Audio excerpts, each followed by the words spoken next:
En una era donde el poder del átomo aún dormía en las sombras de lo desconocido, un hombre se alzó para descifrar sus secretos. Desafió los límites de la física y cambió el destino de la humanidad. Su nombre es Enrico Fermi. Conozcamos su fascinante historia. Los primeros destellos de genio. En una modesta casa de la Via dei Fienili en Roma, donde el aroma del pan recién horneado se mezclaba con el bullicio de las calles empedradas, nació el 29 de septiembre de 1901 un niño que estaba destinado a revolucionar nuestra comprensión del universo. Enrico Fermi, el menor de los 3 hijos de Alberto Fermi, un funcionario ferroviario, y Ida de Gatis, una maestra de escuela primaria, llegó al mundo con unos ojos curiosos que parecían querer descifrar los misterios del cosmos desde el primer momento. Las mañanas en el hogar de los Fermi eran un torbellino de actividad. Alberto, el padre, salía temprano hacia las oficinas del ferrocarril, mientras Ida organizaba el día de sus 3 hijos, María, la mayor, Giulio, el hermano mediano, y el pequeño Enrico. Los hermanos Fermi crecieron en un ambiente donde la educación era valorada por encima de todo, aunque la familia no era particularmente adinerada. Ida, con su formación como maestra, inculcó en sus hijos el amor por el aprendizaje desde temprana edad. El joven Enrico mostraba una curiosidad insaciable que iba más allá de los juegos típicos de la infancia. Mientras otros niños se contentaban con jugar a la pelota en las calles adoquinadas de Roma, él construía complejos sistemas de poleas en su habitación, fascinado por la manera en que las cuerdas y las ruedas podían trabajar juntas para mover objetos. Su hermano Giulio, apenas un año mayor, era su compañero constante en estas aventuras de descubrimiento, y juntos transformaban los materiales más mundanos en objetos de experimentación científica. Las tardes de domingo se convirtieron en momentos especiales para los hermanos Fermi. Mientras su padre leía el periódico en su sillón favorito, Enrico y Giulio se sentaban en el suelo de su pequeña sala, rodeados de piezas de construcción y mecanismos improvisados. Un día memorable, utilizando solo cartón, cuerdas y algunos trozos de madera, crearon un primitivo elevador en miniatura que funcionaba con un sistema de contrapesos.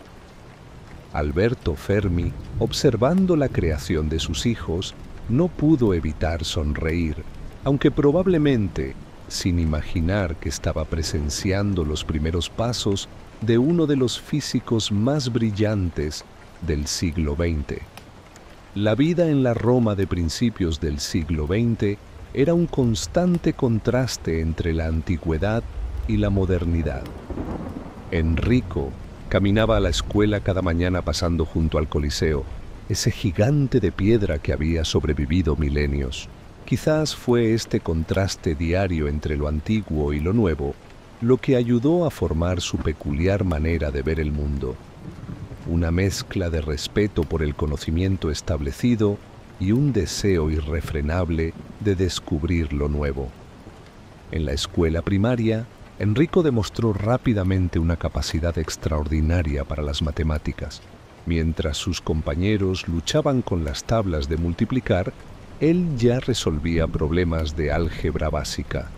Sus maestros, asombrados por su facilidad con los números, comenzaron a prestarle libros más avanzados, alimentando su hambre de conocimiento. Sin embargo, Enrico no era el típico niño prodigio retraído.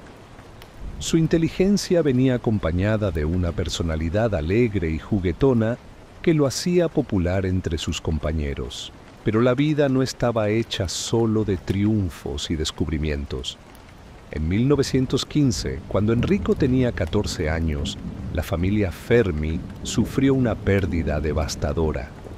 Giulio, su querido hermano y compañero de aventuras científicas, murió durante una operación quirúrgica menor. El impacto de esta pérdida fue profundo y duradero. La casa que antes resonaba con las risas y experimentos de los dos hermanos quedó sumida en un silencio opresivo. Fue en este período de dolor cuando Enrico encontró verdadero refugio en la física y las matemáticas. Las ecuaciones y los problemas matemáticos se convirtieron en su consuelo, un mundo ordenado y predecible en medio del caos emocional. Un viejo amigo de la familia, el ingeniero Adolfo Amidei, reconociendo la necesidad del joven de canalizar su dolor, comenzó a prestarle libros avanzados de física y matemáticas. Entre estos libros había un tratado de física elemental de 900 páginas escrito en latín, que Enrico devoró en cuestión de meses. Durante este tiempo, Enrico comenzó a construir sus propios experimentos más elaborados. Transformó un rincón de su habitación en un laboratorio improvisado donde pasaba horas experimentando con circuitos eléctricos simples y estudiando el movimiento del péndulo. Con materiales encontrados en el mercado de segunda mano de Campo de Fiori, creó sus propios instrumentos de medición, mostrando ya la combinación de ingenio práctico y comprensión teórica que más tarde lo haría famoso. A medida que se acercaba el final de este período de su vida, el joven Fermi ya había desarrollado una comprensión de la física y las matemáticas que superaba incluso a la de sus profesores.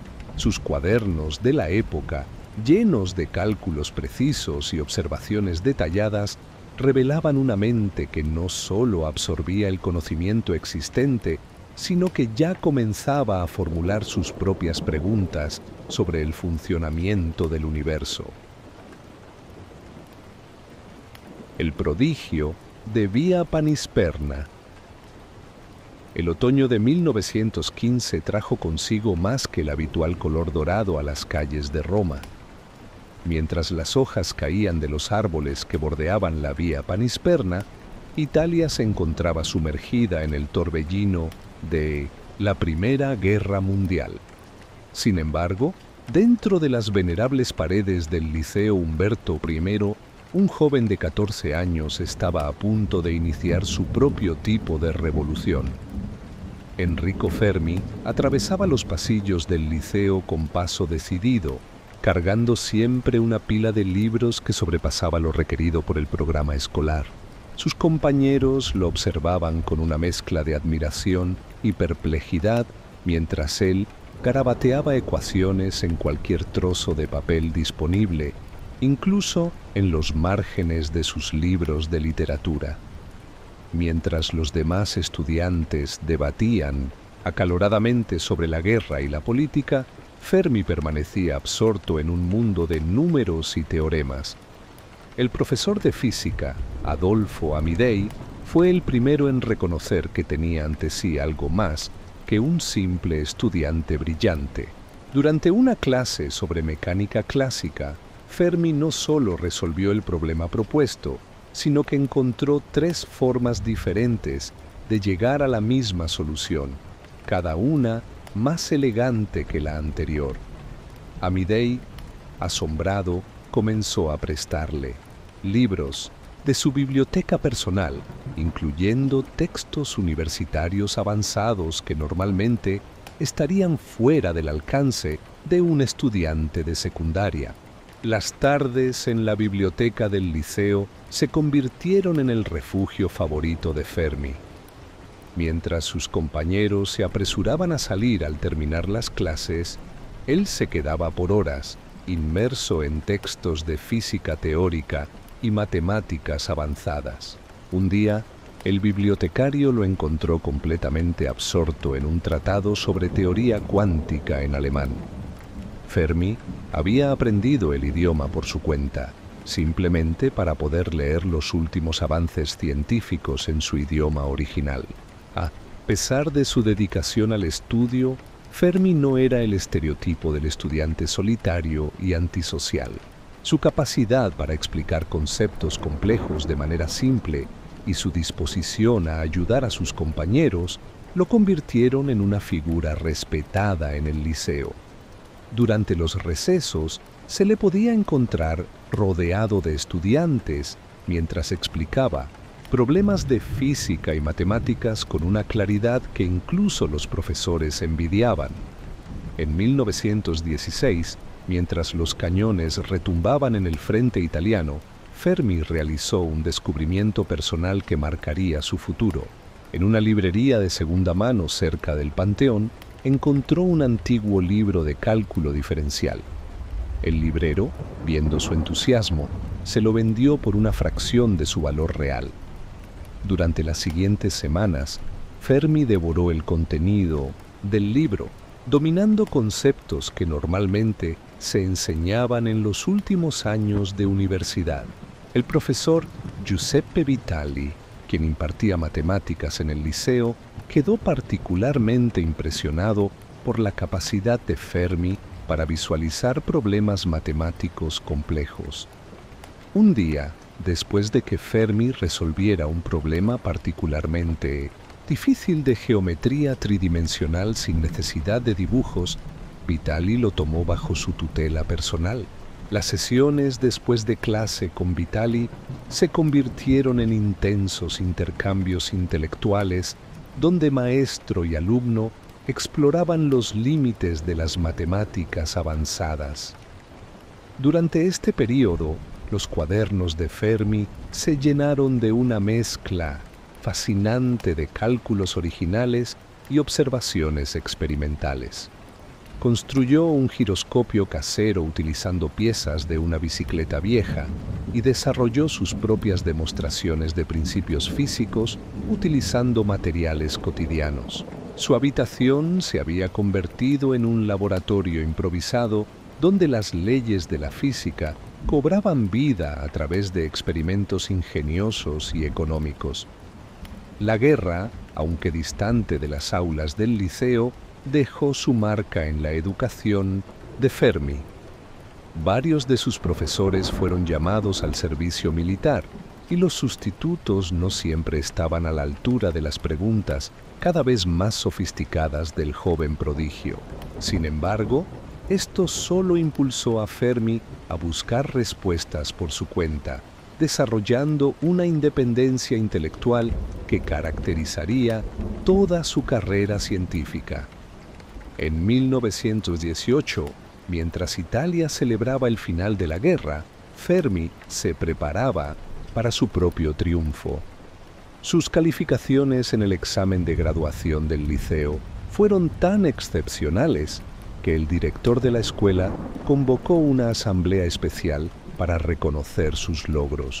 Sin embargo, lo que verdaderamente distinguía a Fermi no eran sus calificaciones perfectas, sino la profundidad de su comprensión y su capacidad para ver conexiones que otros pasaban por alto. El final de su época en el liceo marcó más que la conclusión de su educación secundaria, representó la emergencia de un talento científico extraordinario. Los profesores que lo conocieron durante estos años cruciales hablarían más tarde de cómo ya podían ver en aquel adolescente las semillas del genio que revolucionaría la física moderna. Fermi había demostrado no solo una capacidad excepcional para absorber conocimiento, sino también el tipo de intuición original que distingue a los verdaderos innovadores. Mientras sus compañeros de clase se dispersaban para seguir diferentes caminos en la Italia de la posguerra, Fermi se preparaba para el siguiente capítulo de su vida. La forja de un científico. El tren que llevaba a Enrico Fermi hacia Pisa serpenteaba a través de la campiña toscana en el otoño de 1918. Con apenas 17 años y una maleta llena de libros gastados, el joven romano se dirigía hacia la prestigiosa Scuola Normale Superiore. una institución que había formado a algunos de los intelectuales más brillantes de Italia. Lo que nadie podía prever era que este muchacho delgado y de mirada intensa estaba destinado a superar incluso la ilustre historia de la escuela. El examen de admisión a la Scuola Normale fue el primer indicio de que Fermi no era un estudiante común. Su ensayo sobre las características del sonido no solo demostró un dominio excepcional de la física, sino que incluía derivaciones matemáticas originales que dejaron atónito al tribunal examinador. El profesor Puccianti, director del Departamento de Física, comentó más tarde que el ensayo de Fermi parecía más el trabajo de un científico experimentado que el de un aspirante a estudiante. La vida en la Scuola Normale era intensa y rigurosa. Los estudiantes vivían en el histórico Palazzo dei Cavalieri, un edificio renacentista que había sido testigo de siglos de búsqueda del conocimiento. Las habitaciones eran austeras, pero Fermi transformó rápidamente la suya en un peculiar laboratorio-biblioteca. Sus compañeros de residencia se acostumbraron a los extraños sonidos y ocasionales explosiones menores que provenían de su habitación, donde continuamente realizaba experimentos improvisados. Fue durante estas primeras semanas cuando nació el apodo que lo acompañaría toda su vida.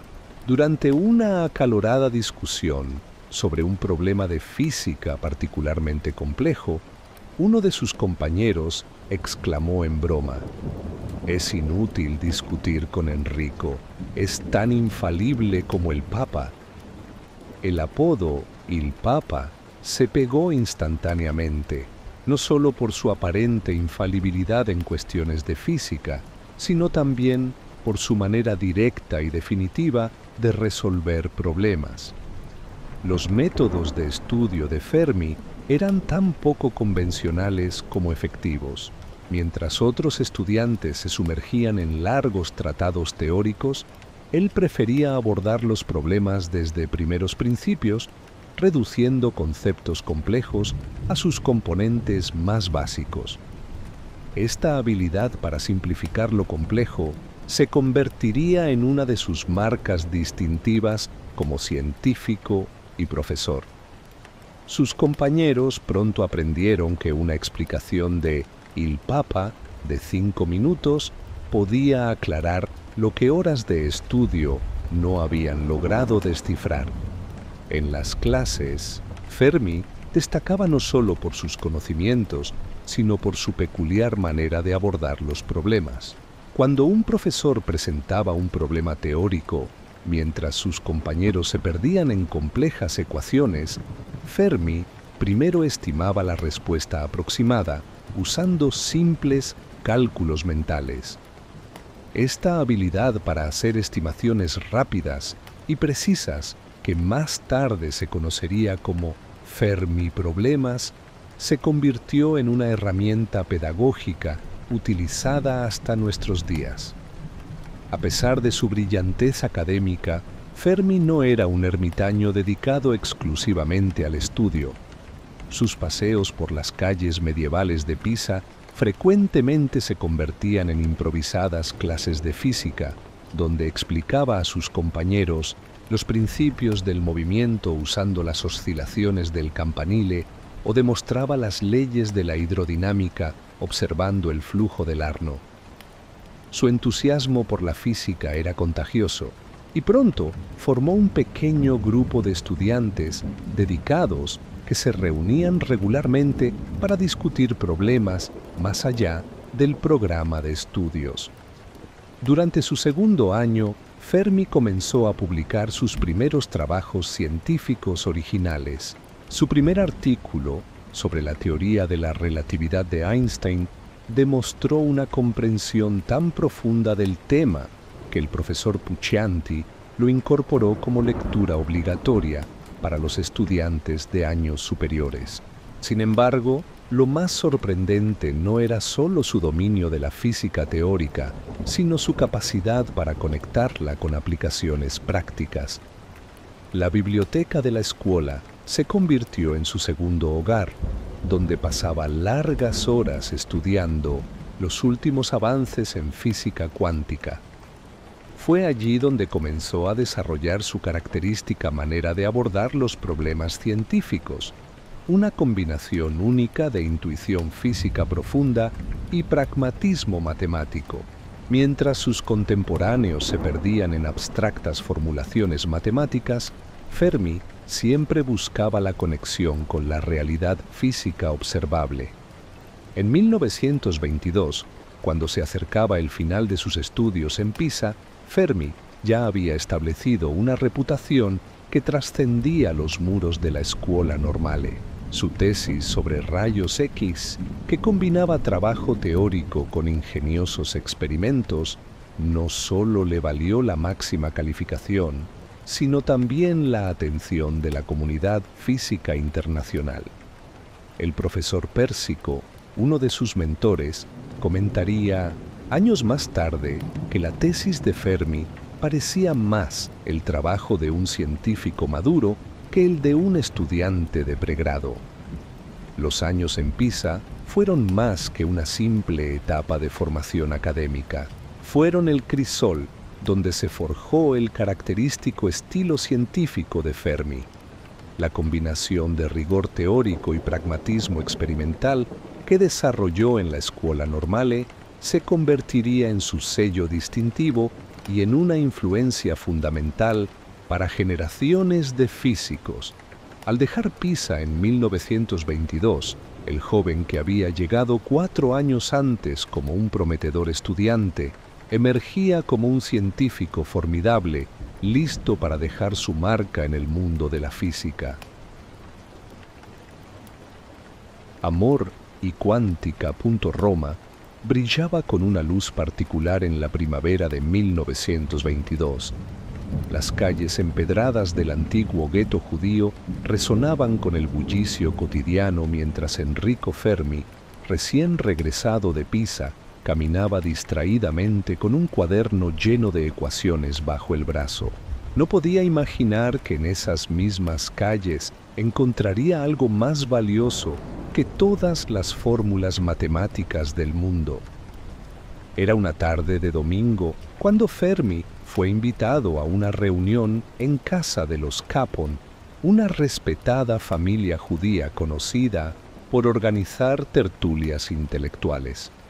Entre las animadas conversaciones sobre arte, política y ciencia, sus ojos se encontraron con los de Laura Capon, una joven estudiante de ciencias general cuya aguda inteligencia y vivaz personalidad cautivaron inmediatamente al físico.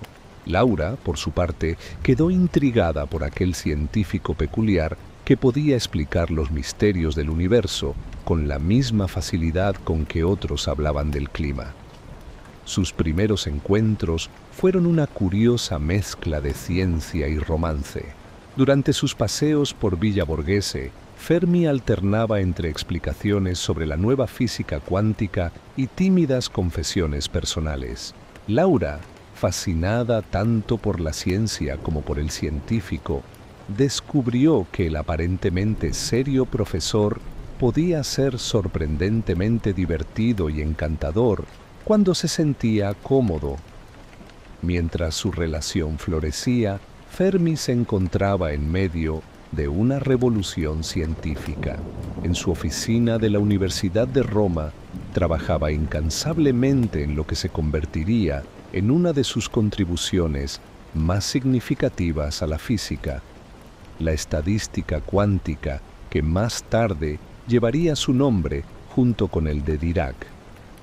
Laura se convirtió en su primera oyente, escuchando pacientemente, mientras él intentaba explicar cómo las partículas subatómicas seguían reglas diferentes a todo lo conocido en el mundo macroscópico. Las tardes de domingo en casa de los Capon se volvieron un ritual.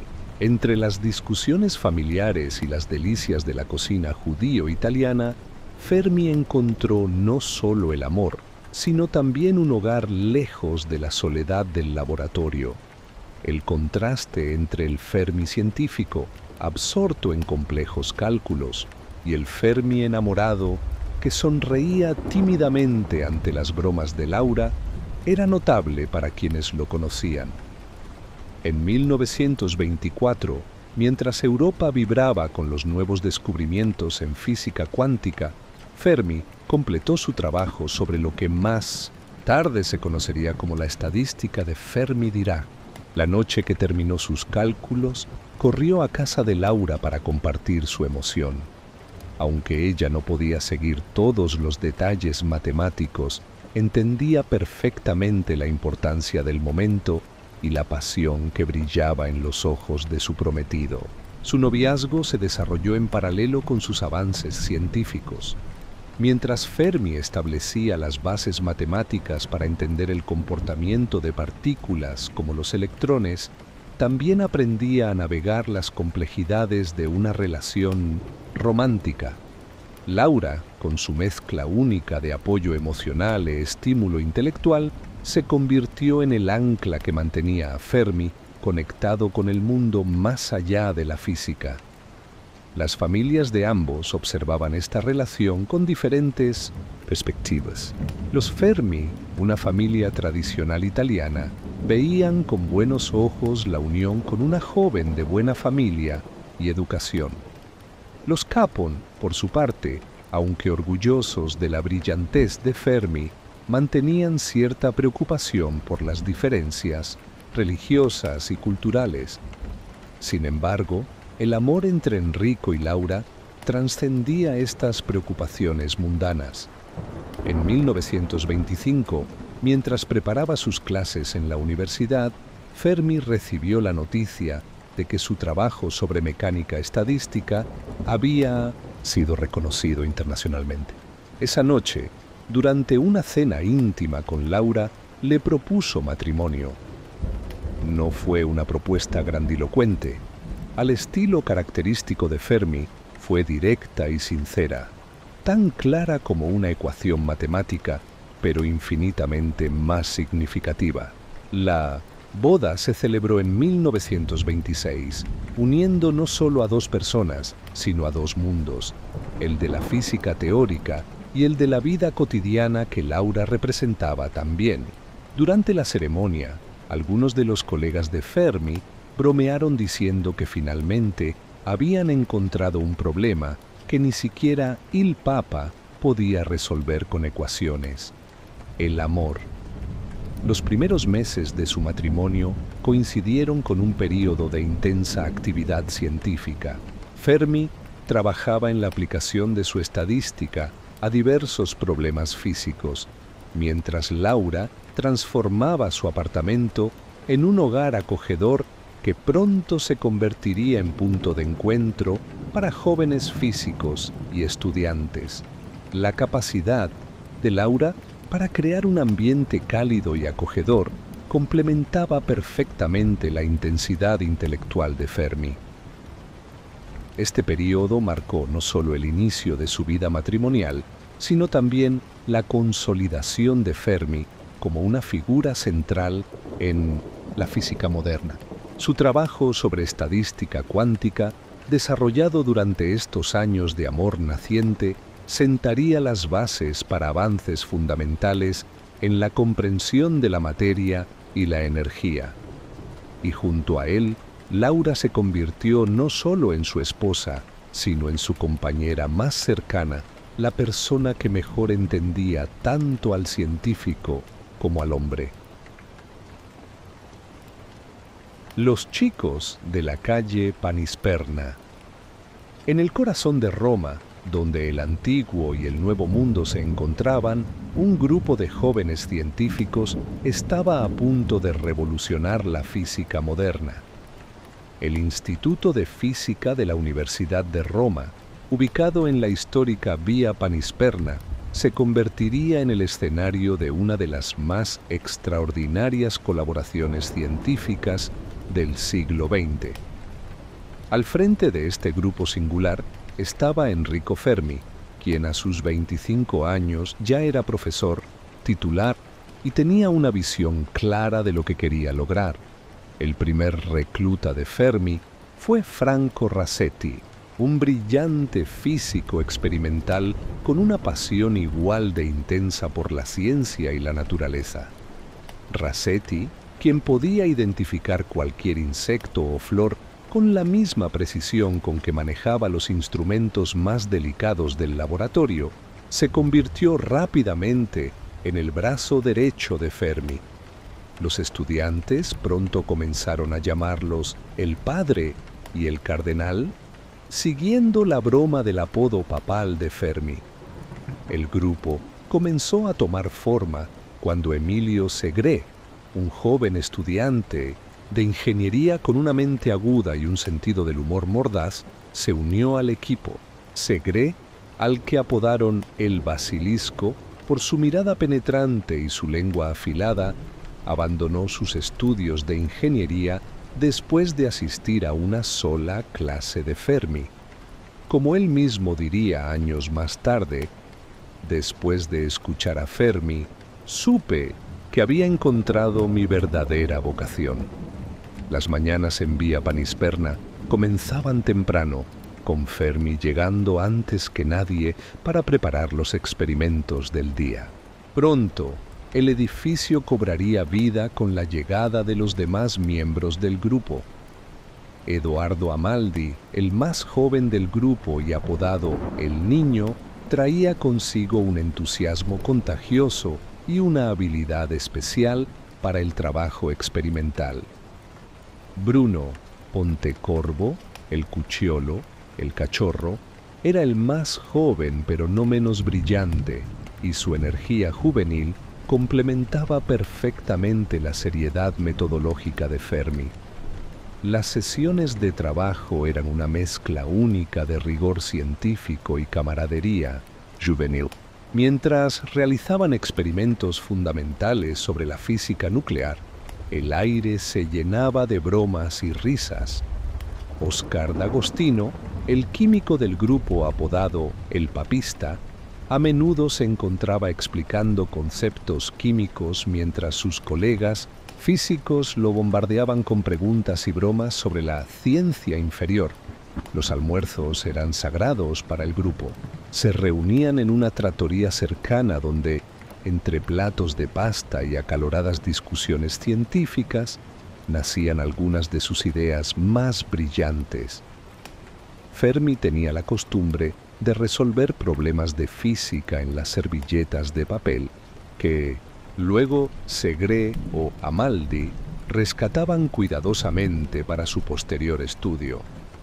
Estos momentos informales eran tan importantes para el desarrollo científico del grupo como las horas pasadas en el laboratorio. Las tardes en el instituto eran un espectáculo de actividad frenética. Mientras Rasetti ajustaba instrumentos con precisión milimétrica, Segre y Amaldi corrían de un lado a otro llevando mediciones.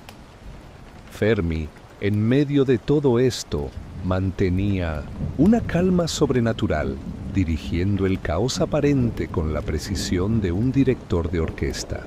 Los estudiantes que pasaban por el pasillo podían escuchar risas mezcladas con términos técnicos y el ocasional tintineo de equipos de laboratorio. El grupo desarrolló sus propios rituales y tradiciones. Los seminarios de los pobres, como los llamaban en broma, eran sesiones improvisadas donde discutían los últimos avances en física nuclear mientras compartían un modesto almuerzo en el laboratorio. Estas reuniones informales a menudo producían más ideas innovadoras que las conferencias oficiales. Los descubrimientos fundamentales comenzaron a sucederse uno tras otro. El grupo pioneró nuevas técnicas en espectroscopia y física nuclear, publicando trabajos que atraerían la atención de la comunidad científica internacional. Pero lo que hacía único al grupo de Vía Panisperna no era solo su brillantez científica, sino su capacidad para mantener un ambiente de juego y diversión, incluso mientras realizaban investigaciones de vanguardia. Las bromas eran una parte integral de la vida diaria. Una vez, Segre y Amaldi reorganizaron secretamente todo el laboratorio de Rasetti, colocando cada instrumento exactamente 1 centímetro fuera de su lugar habitual. Observaron con diversión cómo el meticuloso Rasetti pasó horas notando que algo estaba mal sin poder identificar exactamente qué era. Fermi, a pesar de ser el líder indiscutible del grupo, participaba en estas bromas con el entusiasmo de un estudiante. Sin embargo, mantenía un delicado equilibrio entre la diversión y el trabajo serio. Como decía a menudo, la física es un juego serio, pero sigue siendo un juego. Esta filosofía permitió al grupo mantener su creatividad y entusiasmo, incluso durante los experimentos más desafiantes. Los fines de semana, el grupo a menudo realizaba excursiones a las montañas cercanas a Roma. Estas expediciones, que combinaban el ejercicio físico con discusiones científicas, fortalecían los lazos entre los miembros del grupo. Fermi, un ávido excursionista, usaba estas caminatas para enseñar física de una manera única, relacionando los principios científicos con fenómenos naturales que encontraban en el camino. Hacia 1932, el grupo de Via Panisperna se había convertido en una leyenda en la comunidad física internacional. Científicos de todo el mundo visitaban el instituto, atraídos por los revolucionarios experimentos que se realizaban allí y por la atmósfera única que el grupo había creado. Lo que encontraban era algo más que un equipo de investigación. Era una familia científica unida por el amor a la física y un espíritu de aventura intelectual. El premio Nobel en el horizonte. El laboratorio de Via Panisperna vibraba con una nueva energía en la primavera de 1932. Enrico Fermi, ahora padre de 2 hijos pequeños, llegaba cada mañana con un brillo especial en los ojos, dividiendo su tiempo entre los descubrimientos revolucionarios que se gestaban en su laboratorio y los pequeños descubrimientos diarios de su vida familiar. Nella, su primogénita, y el pequeño Giulio, que llevaba el nombre del hermano que Fermi había perdido en su juventud, se habían convertido en el centro de un universo que compartía protagonismo con los neutrones y la radiactividad. Laura Fermi había transformado su apartamento romano en un refugio donde la ciencia y la vida familiar se entrelazaban armoniosamente. Las paredes que antes solo albergaban diagramas y ecuaciones, ahora también mostraban dibujos infantiles, y las conversaciones sobre física nuclear se mezclaban con risas de niños y planes familiares. Por las noches, después de acostar a los pequeños, Fermi a menudo se sentaba en su estudio, donde las ecuaciones que garabateaba en su cuaderno competían por espacio con los dibujos que Nella había dejado en sus papeles. El gran avance llegó casi por accidente, como suelen ocurrir los descubrimientos más importantes. Una tarde de octubre, mientras experimentaba con neutrones para inducir radiactividad en varios elementos, Fermi notó algo extraño. Los resultados eran inconsistentes hasta que Rasetti, medio en broma, sugirió que quizás los neutrones necesitaban tomarse un descanso antes de impactar sus objetivos. Esta broma casual llevó a uno de los descubrimientos más significativos en física nuclear. Los neutrones lentos eran mucho más efectivos para inducir radiactividad que los rápidos. El descubrimiento de los neutrones lentos revolucionó el campo de la física nuclear. Fermi y su equipo descubrieron que al hacer pasar los neutrones a través de materiales como parafina o agua, estos se frenaban y se volvían mucho más efectivos para penetrar los núcleos atómicos. Era como si hubieran encontrado la llave maestra para abrir las puertas del núcleo atómico. Los fines de semana, mientras paseaba con sus hijos por Villa Borghese, Fermi a menudo reflexionaba sobre cómo algo tan simple como ralentizar partículas podía tener consecuencias tan profundas. La fama internacional de Fermi crecía con cada nuevo descubrimiento. Las cartas e invitaciones para conferencias llegaban desde todo el mundo, pero él mantenía un delicado equilibrio entre su trabajo y su familia. Laura se convirtió en una experta en manejar las demandas del mundo académico mientras protegía el tiempo familiar. Las cenas en casa de los Fermi se convirtieron en eventos legendarios donde científicos visitantes se encontraban compartiendo mesa con dos niños curiosos que hacían preguntas tan desconcertantes como las de cualquier conferencia científica. El laboratorio se convirtió en una especie de segunda guardería. Nela y Giulio ocasionalmente visitaban a su padre en el trabajo, donde los miembros del grupo los recibían con alegría. Segre recordaría más tarde cómo Fermi podía pasar de explicar complejas teorías nucleares a responder las preguntas más básicas de sus hijos sin perder un ápice de su característico entusiasmo pedagógico. Los experimentos con neutrones lentos continuaron produciendo resultados sorprendentes. El equipo descubrió docenas de nuevos isótopos radiactivos, y cada nuevo elemento que investigaban parecía revelar secretos inesperados. Fermi desarrolló un sistema metódico para investigar toda la tabla periódica, elemento por elemento. En casa, creó una versión simplificada de la tabla periódica para Nela, explicándole que era como un mapa del tesoro donde cada casilla guardaba sorpresas por descubrir. La noticia de la nominación al Premio Nobel llegó en un día aparentemente normal de 1938. Laura estaba preparando el desayuno cuando llegó el telegrama. Fermi, con su característica calma, leyó la noticia mientras ayudaba a Giulio con sus cereales. Sus hijos no entendían completamente el significado del premio, pero sabían que era algo importante por la forma en que su madre abrazó a su padre con lágrimas en los ojos. Sin embargo, la alegría del momento se mezclaba con una creciente preocupación. La Italia fascista de Mussolini se había aliado con la Alemania nazi y las leyes raciales amenazaban a la familia de Laura por su origen judío. El Premio Nobel no solo representaba el reconocimiento de una vida dedicada a la ciencia, sino que también se convertiría en su boleto hacia la libertad. Los últimos meses en Roma fueron agridulces.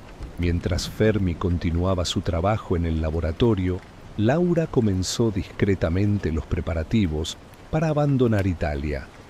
Los niños, ajenos a la tensión política, seguían llenando la casa de alegría y preguntas interminables. Fermi pasaba cada momento libre con ellos, consciente de que pronto enfrentarían grandes cambios. El viaje a Estocolmo para recibir el Premio Nobel se convirtió en el primer paso de su éxodo. Nela y Giulio pensaban que era simplemente unas vacaciones especiales, pero sus padres sabían que era un viaje sin retorno. En su discurso de aceptación, Fermi habló sobre los neutrones lentos y los nuevos elementos radiactivos, pero sus pensamientos estaban divididos entre el triunfo científico presente y el incierto futuro que aguardaba a su familia. Adiós a Italia. El otoño romano de 1938 pintaba las calles con tonos dorados, pero un aire sombrío se cernía sobre la ciudad. En el apartamento de los Fermi, Laura organizaba discretamente documentos y pertenencias, mientras Enrico, sentado en su estudio, sostenía la carta de notificación del Premio Nobel entre sus manos. Lo que debería haber sido el momento más feliz de su carrera científica se había convertido en una compleja operación de escape. Las nuevas leyes raciales de Mussolini, promulgadas ese mismo año, habían convertido a Laura y a sus hijos en ciudadanos de segunda clase debido a su herencia judía. Cada mañana los titulares de los periódicos traían nuevas restricciones y amenazas apenas veladas. El Premio Nobel no era solo un reconocimiento a años de brillante investigación científica, se había transformado en una inesperada vía de escape.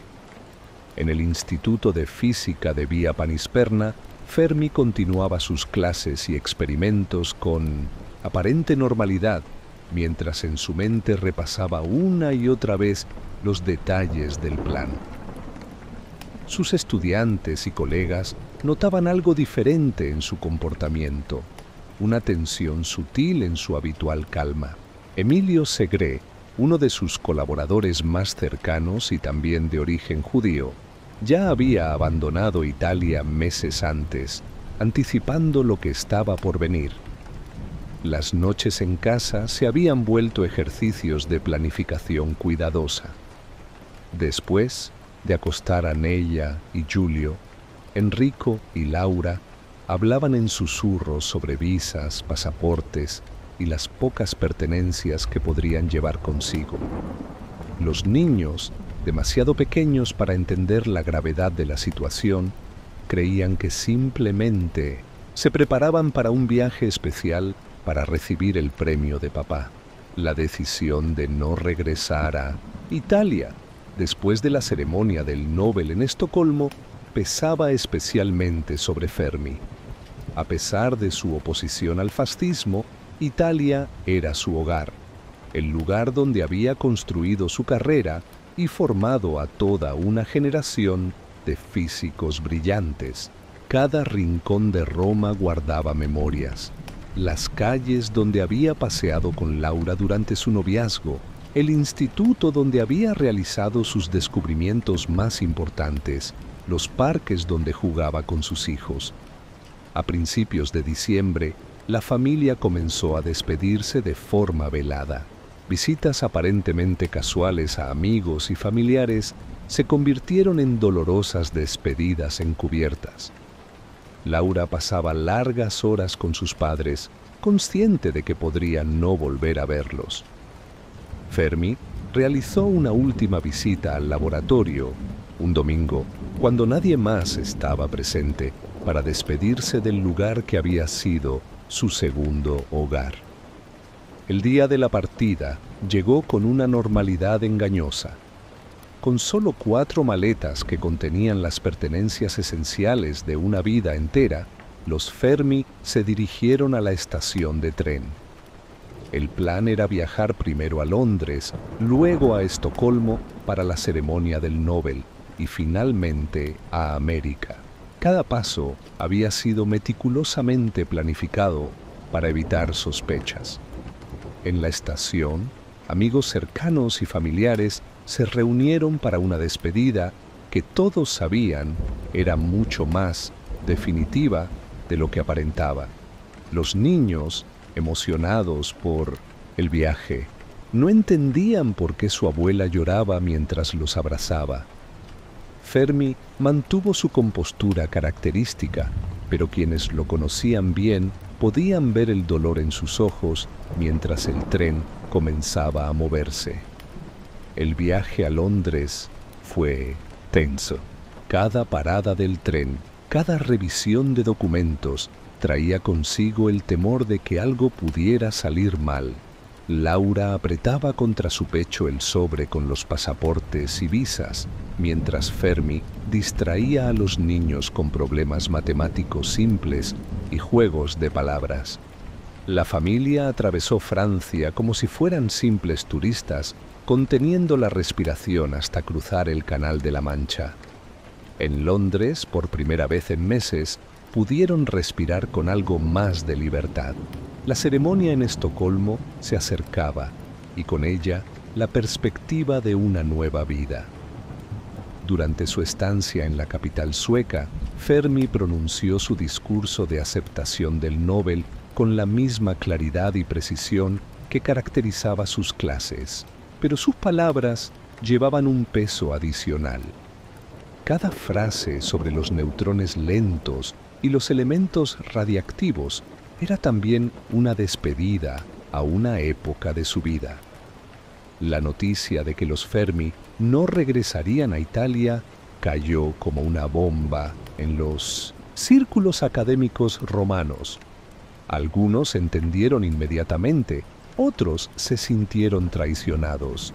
Mussolini, furioso por la deserción de uno de los científicos más prestigiosos de Italia, ordenó que su nombre fuera borrado de las listas de la Academia Real. A bordo del barco que los llevaría a América, Fermi y Laura finalmente permitieron que la magnitud de su decisión los alcanzara. Mientras observaban la costa europea desaparecer en el horizonte, sus hijos jugaban en cubierta, ajenos al hecho de que sus vidas habían cambiado para siempre.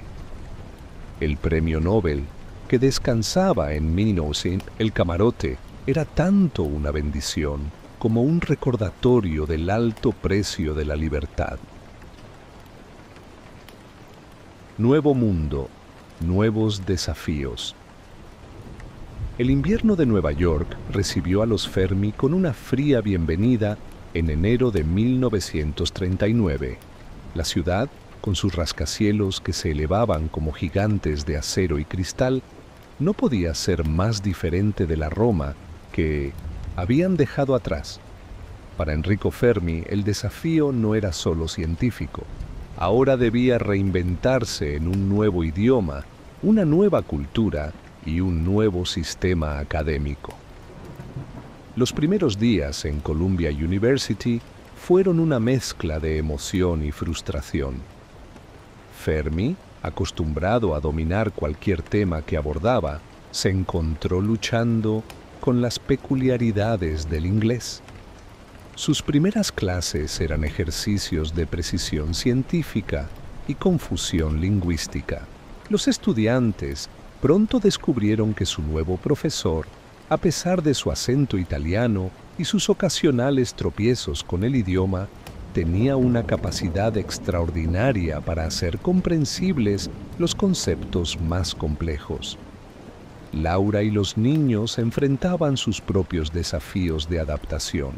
Establecidos en un modesto apartamento en Riverside Drive, Nela y Giulio comenzaron a asistir a escuelas americanas, donde rápidamente superaron a sus padres en el dominio del inglés. Las cenas familiares se convirtieron en curiosas mezclas de italiano e inglés, con los niños a menudo actuando como improvisados traductores para sus padres. El ambiente en Columbia era eléctrico con posibilidades científicas. El descubrimiento de la fisión nuclear por Otto Hahn y Lise Meitner había sacudido el mundo de la física, y Fermi se encontró en el centro de una revolución científica. Sus experimentos anteriores con neutrones lentos cobraban ahora un nuevo y urgente significado. En su laboratorio, rodeado de nuevos colegas y equipos, Fermi comenzó a explorar las implicaciones de este descubrimiento revolucionario. Las noticias de Europa llegaban como oscuros presagios. La guerra había estallado, y los físicos refugiados que llegaban a América traían historias inquietantes sobre los esfuerzos científicos en la Alemania nazi. Fermi, más que nadie, entendía las implicaciones de la fisión nuclear en manos equivocadas. Las conversaciones con sus colegas Leo Szilard y Eugene Wigner se volvieron cada vez más urgentes. Una tarde de verano, mientras caminaba por el Bino Scintilla, campus de Columbia, Fermi se detuvo a observar a sus estudiantes que disfrutaban del sol en los escalones de la biblioteca. La escena pacífica contrastaba dramáticamente con los cálculos que llevaba en su maletín, números que sugerían la posibilidad devastadora de una reacción nuclear en cadena. La decisión de advertir al gobierno americano no fue fácil, pero la alternativa era impensable. La carta al presidente Roosevelt, aunque firmada por Albert Einstein, llevaba la huella intelectual de Fermi y sus colegas. El documento, redactado con cuidadosa precisión, advertía sobre la posibilidad de crear armas de destrucción sin precedentes. Fermi había contribuido con los detalles técnicos, traduciendo complejos conceptos físicos a un lenguaje que los políticos pudieran entender. Mientras tanto, la vida académica continuaba. Fermi estableció un nuevo estilo de enseñanza que combinaba la rigurosidad europea con el pragmatismo americano. Sus famosos problemas de Fermi se convirtieron en leyenda entre los estudiantes. Ejercicios que requerían tanto ingenio como conocimiento técnico. Un día podía pedir a sus alumnos que estimaran el número de afinadores de piano en Chicago, al siguiente que calcularan la energía liberada en una reacción nuclear. Las tardes en el laboratorio se extendían hasta altas horas de la noche.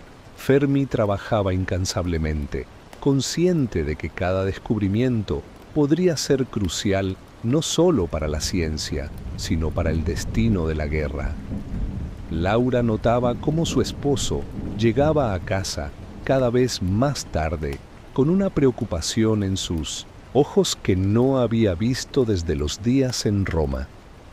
El contraste entre su vida pública y privada se hacía cada vez más marcado. Durante el día, era el brillante profesor que revolucionaba la física nuclear.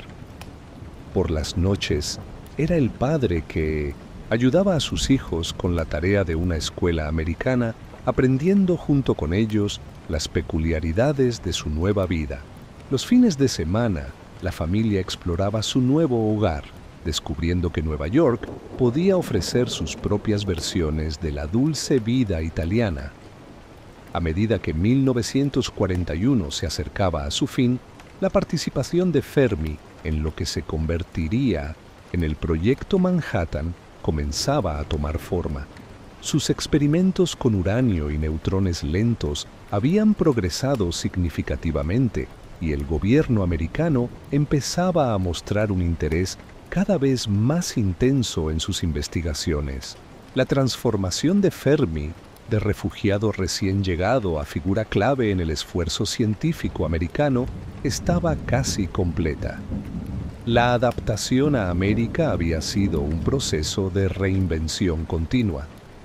Fermi había aprendido no solo un nuevo idioma, sino también nuevas formas de comunicar su ciencia, de enseñar, de vivir.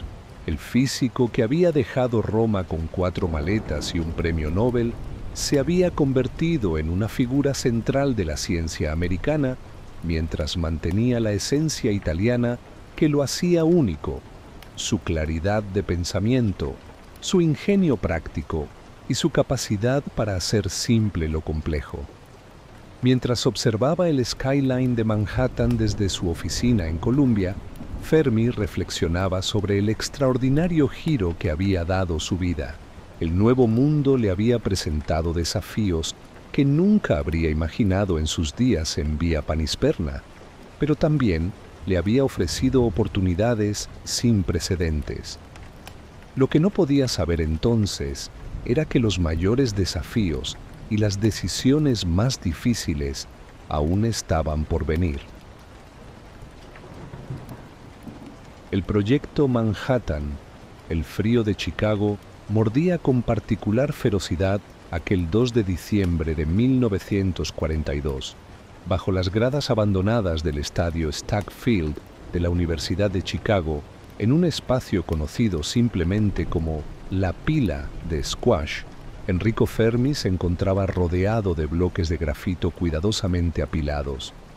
Sus ojos, normalmente vivaces y curiosos, mostraban una intensidad poco común mientras repasaba mentalmente cada cálculo una vez más. El destino de la guerra podría depender de lo que sucediera en las próximas horas. El reactor experimental CP-1, Chicago Pile 1, era una estructura aparentemente simple, una pila de 57 capas de bloques de grafito intercalados con uranio metálico y óxido de uranio. Pero esta simplicidad era engañosa. Cada bloque había sido colocado con precisión milimétrica según los cálculos de Fermi, quien había orquestado la construcción como un director frente a su sinfonía más importante. Su alrededor, un grupo selecto de científicos contenía la respiración. Entre ellos se encontraba Herbert Anderson, su fiel colaborador, quien manejaba los controles de las barras de cadmio que regulaban la reacción. Leo Szilard, el físico húngaro que primero había concebido la reacción en cadena, caminaba nerviosamente de un lado a otro. En una galería superior, Eugene Wigner apretaba en su bolsillo la botella de vino de Chianti que había comprado para celebrar el éxito, o quizás para ahogar el fracaso. El ambiente estaba cargado de una mezcla de excitación y temor. Todos los presentes eran conscientes de que estaban a punto de desencadenar algo que nunca antes se había logrado en la historia de la humanidad: una reacción nuclear en cadena autosostenida. También eran conscientes de los riesgos. Aunque los cálculos de Fermi eran impecables, estaban adentrándose en territorio desconocido.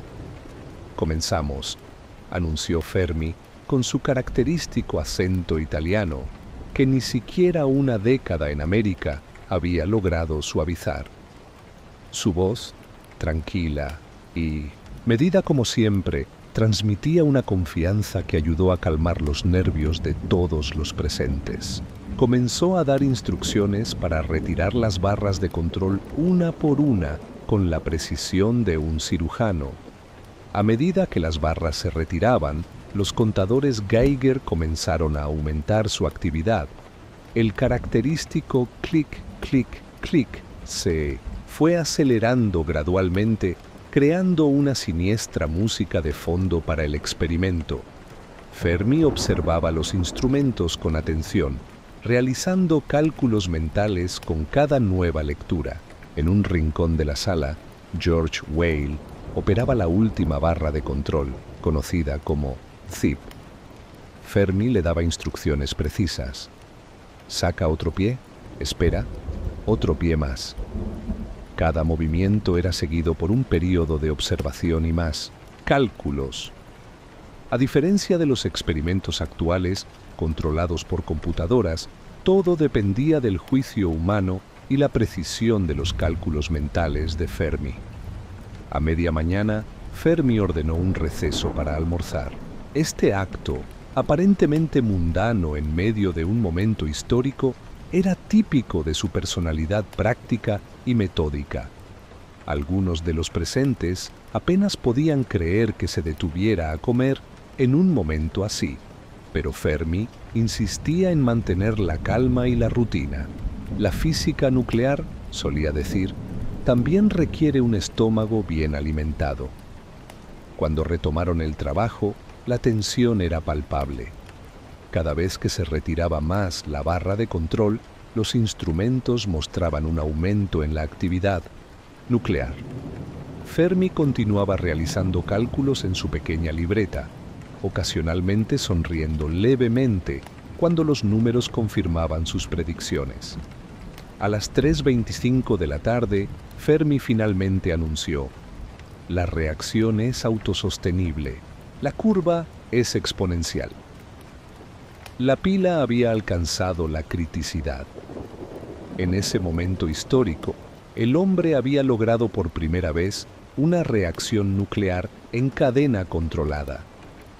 La era atómica había comenzado oficialmente. Después de permitir que la reacción continuara durante 28 minutos, Fermi ordenó insertar las barras de control. Se acabó, dijo simplemente. Eugene Wigner entonces sacó la botella de Chianti que había estado guardando y sirvió pequeñas porciones en vasos de papel para todos los presentes. Brindaron en silencio, conscientes de que acababan de cruzar un umbral del que no había retorno. Arthur Compton, director del proyecto, llamó inmediatamente a James Conant, presidente del Comité Nacional de Investigación para la Defensa, con un mensaje en código previamente acordado. El navegantes italiano ha llegado al Nuevo Mundo. Después de una pausa, añadió: «Los nativos son amigables». La frase confirmaba que la reacción había sido controlada exitosamente. Esa noche, mientras la mayoría de los habitantes de Chicago continuaban con sus vidas cotidianas, ignorantes del momento histórico que acababa de ocurrir bajo las gradas de un viejo estadio de fútbol, Fermi permaneció en su oficina hasta tarde, escribiendo notas detalladas sobre el experimento. Su mente ya estaba trabajando en las implicaciones y las siguientes etapas del proyecto. El éxito del CP-1 marcó un punto de inflexión en el proyecto Manhattan. Había demostrado que una reacción nuclear en cadena controlada era posible, validando la teoría y abriendo el camino para el desarrollo de reactores más potentes y, eventualmente, armas nucleares. Pero esa noche, en la soledad de su oficina, Fermi reflexionó sobre el significado más profundo de lo que habían logrado. Había abierto una puerta que cambiaría el mundo para siempre, aunque ni siquiera él podía imaginar completamente cómo. Los eventos de aquel 2 de diciembre de 1942 quedarían grabados en la historia no solo por su importancia científica, sino también por la manera metódica y cuidadosa en que Fermi había dirigido el experimento. Su capacidad para mantener la calma y el control en un momento de tal trascendencia histórica ejemplificaba perfectamente por qué sus colegas lo admiraban tanto. En las semanas y meses siguientes, mientras el proyecto Manhattan continuaba su implacable marcha hacia adelante, el éxito del CP-1 seguiría siendo un testimonio del genio de Fermi y su habilidad única para convertir la teoría más compleja en realidad práctica. Los días de los Álamos. El polvo del desierto de Nuevo México se arremolinaba alrededor de los Álamos mientras Enrico Fermi caminaba por los senderos que conectaban los diversos edificios del laboratorio secreto. El contraste entre la desolada belleza del paisaje y la concentración sin precedentes de genios científicos que ahora habitaban este remoto paraje no dejaba de fascinarle. Era la primavera de 1944 y el proyecto Manhattan estaba entrando en su fase más crítica. A diferencia de otros científicos del proyecto que se especializaban en áreas específicas, Fermi se había convertido en lo que sus colegas llamaban cariñosamente el consultante universal. No era un título oficial, pero reflejaba perfectamente su rol único en los Álamos. Cualquier científico que se encontrara con un problema, ya fuera teórico o práctico, sabía que podía acudir a Fermi para obtener una perspectiva clara y, a menudo, una solución elegante. Robert Oppenheimer, el director del proyecto, había reconocido rápidamente el valor especial de Fermi. No era solo su brillantez lo que lo hacía indispensable, sino su extraordinaria capacidad para traducir conceptos complejos en términos prácticos y comprensibles. Fermi tiene una manera única de llegar al corazón de cualquier problema físico, comentaba Oppenheimer a menudo, como si la naturaleza le hubiera confiado sus secretos en un lenguaje especial. Las mañanas en Los Álamos a menudo encontraban a Fermi en su oficina resolviendo ecuaciones en su característica letra pequeña y precisa. Pero era común que estas sesiones fueran interrumpidas por jóvenes físicos que llegaban con preguntas o problemas. Fermi nunca mostraba irritación por estas interrupciones. Al contrario, parecía disfrutar estos intercambios. Su puerta siempre estaba abierta y su paciencia parecía inagotable. Un día típico podía verlo saltar de discutir problemas de difusión de neutrones con un grupo de teóricos a ayudar a los experimentalistas con el diseño de sus aparatos. Su capacidad para moverse sin esfuerzo entre la teoría más abstracta y los detalles más prácticos asombraba a todos. Como dijo una vez Richard Feynman, otro brillante físico del proyecto, Fermi podía calcular cualquier cosa con la precisión que necesitaras, ya fuera la eficiencia de un nuevo detector o cuántos pasos había dado en su camino al laboratorio. Las tardes en Los Álamos a menudo encontraban a Fermi participando en las reuniones de coordinación, donde su presencia era invaluable.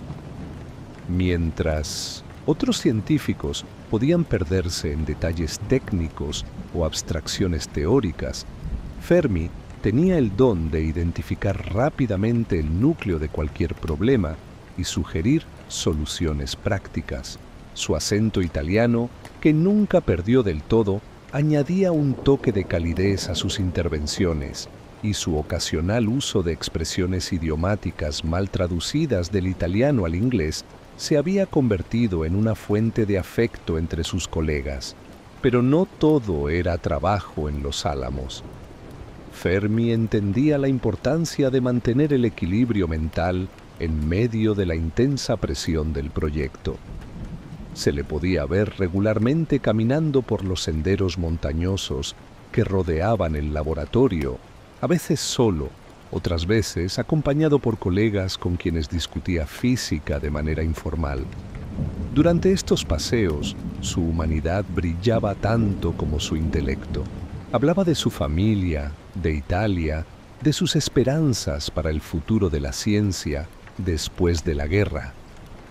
Una de las características más admiradas de Fermi era su capacidad para mantener la perspectiva humana en medio de los desafíos técnicos del proyecto. Mientras otros científicos podían obsesionarse con problemas específicos, Fermi nunca perdía de vista el panorama más amplio. Esta cualidad se volvería especialmente importante durante las intensas discusiones éticas que surgirían más tarde sobre el uso de la bomba. En el verano de 1945, cuando el proyecto se acercaba a su culminación, la presión en Los Álamos se hizo casi insoportable. Fermi mantuvo su característica calma, proporcionando un ancla de estabilidad para sus colegas más jóvenes. Durante la preparación de la prueba Trinity, su experiencia con el primer reactor nuclear en Chicago resultó invaluable. Sus estimaciones sobre el rendimiento probable de la explosión se convirtieron en la base para muchas de las medidas de seguridad implementadas. El día de la prueba Trinity, el 16 de julio de 1945, Fermi se encontraba entre los observadores en el búnker de control. Mientras otros científicos utilizaban instrumentos sofisticados para medir la explosión, Fermi realizó un experimento improvisado característicamente ingenioso. Dejó caer pequeños trozos de papel durante la onda expansiva y mediante una simple observación de su desplazamiento, estimó la potencia de la explosión con una precisión sorprendente. En los días posteriores a Trinity, mientras el proyecto se acercaba a su conclusión final, Fermi mantuvo largas conversaciones con sus colegas sobre las implicaciones de lo que habían logrado. Su capacidad para equilibrar el orgullo por el logro científico con una profunda conciencia de sus implicaciones morales dejó una impresión duradera en todos los que trabajaron con él. Los días de Los Álamos quedaron grabados en la memoria de todos los participantes como un período extraordinario de colaboración científica y desafío moral. Para Fermi, representaron la culminación de décadas de trabajo en física nuclear, pero también el comienzo de una nueva era de responsabilidad científica. Su papel como consultante universal no solo había contribuido al éxito técnico del proyecto, sino que también había ayudado a mantener un sentido de humanidad en medio de una empresa de proporciones sin precedentes. Cuando finalmente dejó Los Álamos, Fermi llevó consigo no solo el conocimiento de haber participado en uno de los proyectos científicos más significativos de la historia, sino también la profunda comprensión de que la ciencia nunca podría separarse completamente de sus implicaciones humanas. La conciencia del átomo. El 6 de agosto de 1945 amaneció como cualquier otro día en Chicago para Enrico Fermi, pero las noticias que llegaron esa mañana cambiarían para siempre su perspectiva sobre la ciencia y su papel en el mundo. La bomba atómica había sido lanzada sobre Hiroshima, y el físico italiano que había ayudado a desencadenar la era nuclear se encontró enfrentando una tormenta de emociones contradictorias. En su oficina de la Universidad de Chicago, Fermi permaneció sentado en silencio durante horas, contemplando el peso de lo que él y sus colegas habían ayudado a crear. Sus manos, normalmente ocupadas garabateando ecuaciones o manipulando instrumentos, descansaban inmóviles sobre su escritorio. Las fotografías y reportes que comenzaban a llegar de Japón pintaban un panorama devastador que iba más allá de cualquier cálculo teórico o estimación científica. Durante las semanas siguientes, mientras las noticias de Nagasaki se sumaban a las de Hiroshima, Fermi se sumergió en un período de intensa reflexión moral. Sus colegas notaron un cambio en su comportamiento. El hombre que siempre había tenido una respuesta clara y práctica para cada problema físico ahora luchaba con preguntas que no tenían respuestas simples.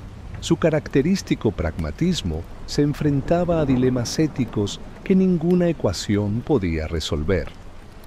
Las conversaciones con Laura, su esposa, se volvieron más profundas y frecuentes durante este período. En la privacidad de su hogar, Fermi compartía sus dudas y remordimientos de una manera que rara vez mostraba en público. La ciencia nos ha dado el poder de los dioses, le confió una noche. ¿Pero tenemos la sabiduría para manejarlo? Laura, quien había sido su ancla moral durante tanto tiempo, lo escuchaba y lo ayudaba a procesar el papel que había jugado en este momento histórico. A medida que avanzaba el otoño de 1945, Fermi comenzó a canalizar sus reflexiones en acciones concretas. Se unió a otros científicos del Proyecto Manhattan en el recién formado Comité de Emergencia de Científicos Atómicos. A diferencia de algunos de sus colegas más vocales, Fermi mantuvo su característico estilo mesurado, pero sus palabras, cuando las pronunciaba, llevaban el peso de alguien que había estado en el centro mismo del desarrollo nuclear. En las reuniones del comité, Fermi abogaba por un enfoque equilibrado hacia el control internacional de la energía atómica. Su experiencia práctica con la física nuclear le permitía ver tanto las promesas como los peligros de esta nueva tecnología con una claridad que pocos otros poseían.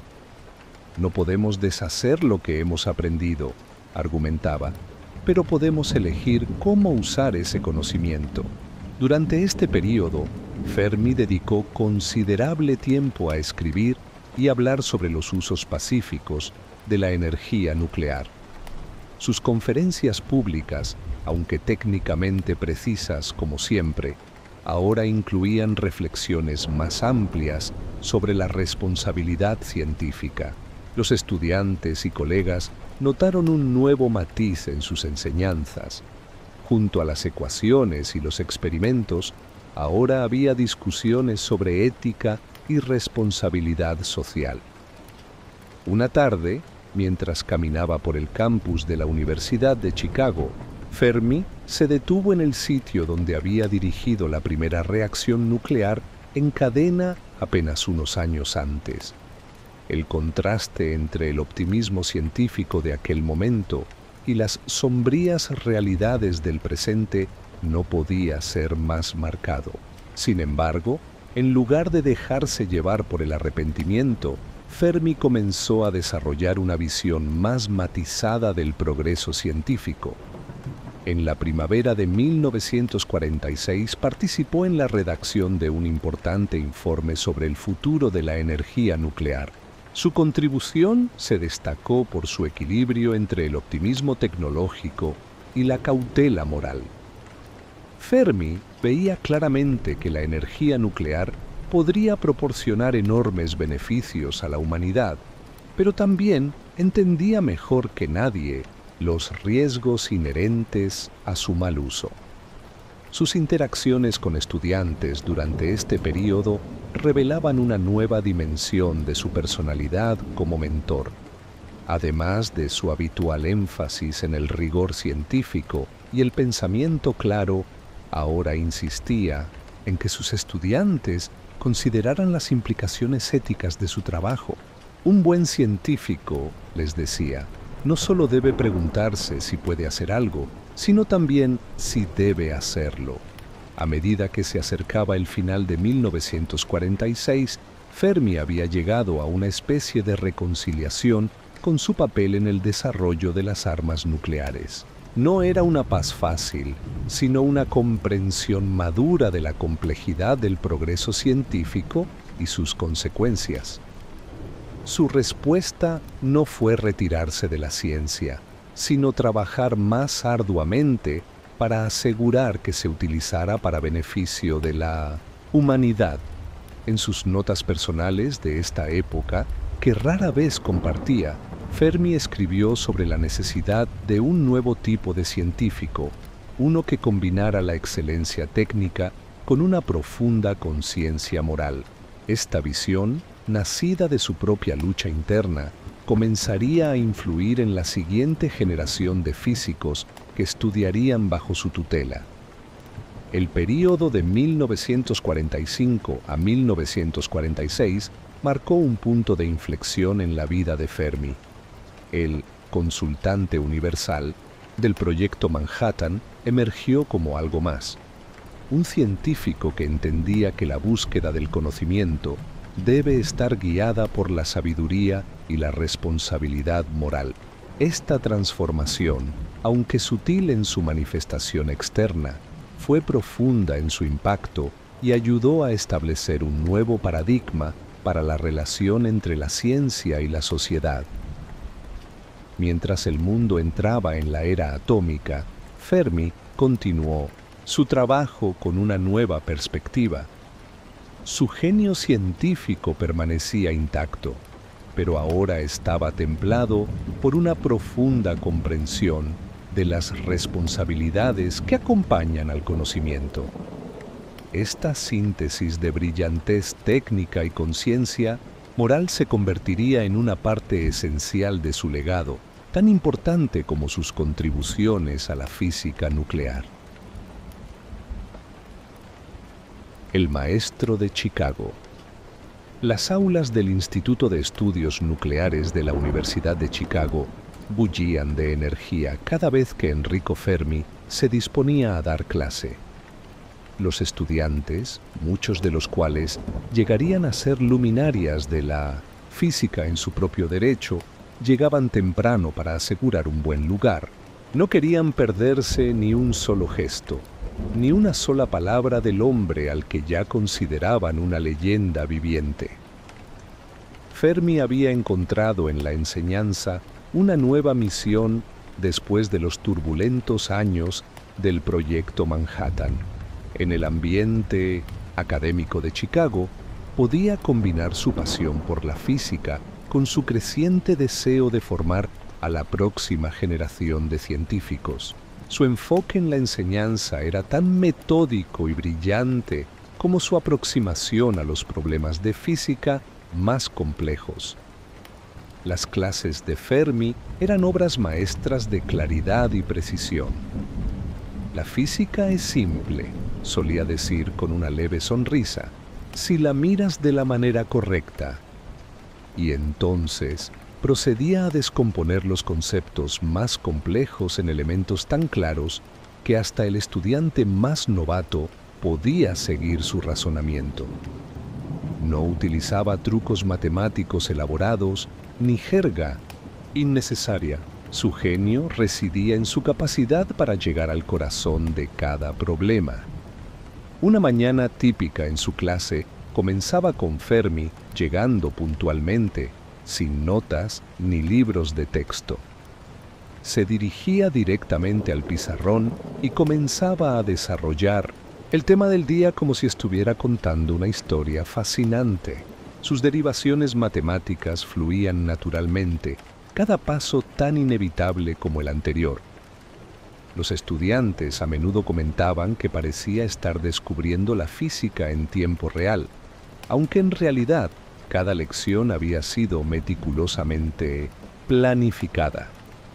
Lo que hacía únicas sus clases no era solo su claridad explicativa, sino su insistencia en que los estudiantes desarrollaran lo que él llamaba el sentido físico. Para Fermi no era suficiente saber resolver ecuaciones. Un físico debía desarrollar una intuición profunda sobre cómo funciona el mundo natural.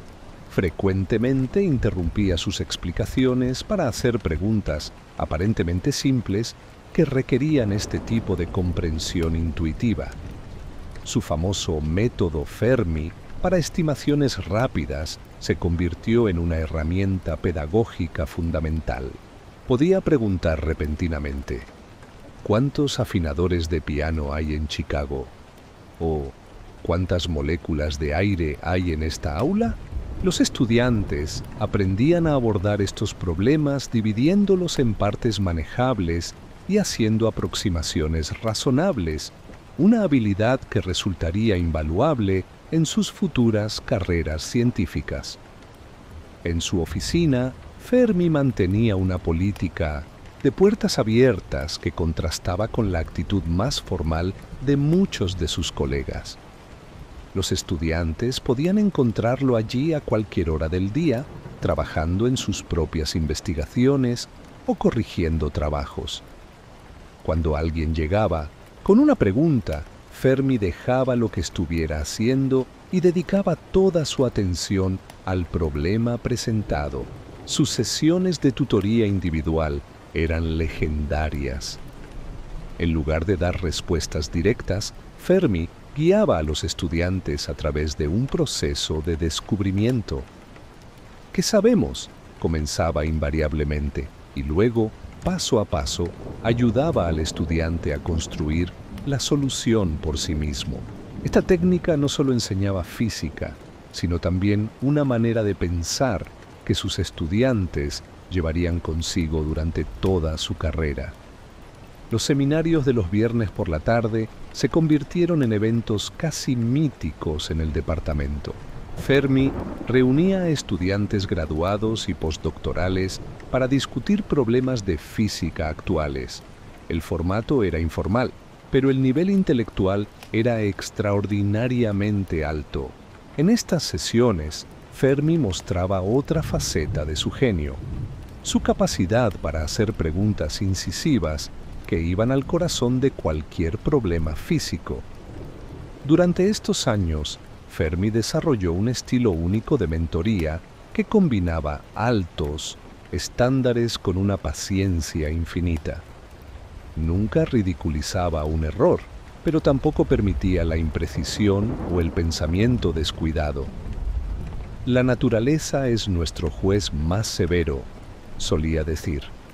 Debemos ser igual de exigentes con nosotros mismos. Su influencia se extendía más allá del aula. Los estudiantes aprendían tanto observando su método de trabajo como escuchando sus lecciones formales. La manera en que Fermi abordaba los problemas nuevos, su insistencia en la verificación experimental de las teorías y su capacidad para mantener un equilibrio entre el trabajo intenso y una vida personal satisfactoria, todo esto formaba parte de sus enseñanzas no verbales. Para 1950 la escuela Fermi de pensamiento físico estaba bien establecida. Sus estudiantes no solo habían adquirido un profundo conocimiento de la física, sino también una manera particular de abordar los problemas científicos. La marca distintiva de un estudiante de Fermi era la combinación de rigor matemático con una comprensión física intuitiva y profunda.